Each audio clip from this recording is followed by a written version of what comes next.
আগামী ৩০ জুলাই সংবাদ প্রকাশ নামে আরেকটি সংবাদপত্রের আত্মপ্রকাশ ঘটতে যাচ্ছে জেনে সাংবাদিকতা এবং গণযোগাযোগের সাথে সম্পৃক্ত একজন মানুষ হিসেবে আমি আশাবাদী।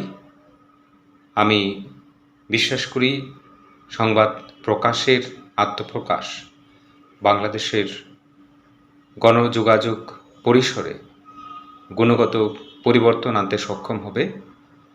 এই সুযোগে আমি সংবাদ প্রকাশের সাথে জড়িত সকল সংবাদকর্মী এবং অন্যান্য যারা জড়িত থাকবেন তাদের সকলের প্রতি শুভকামনা জানাচ্ছি।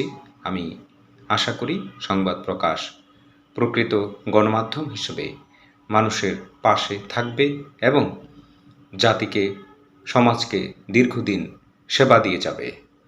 আমরা আসছি ৩০শে জুলাই। সংবাদ পড়ুন সংবাদ প্রকাশে।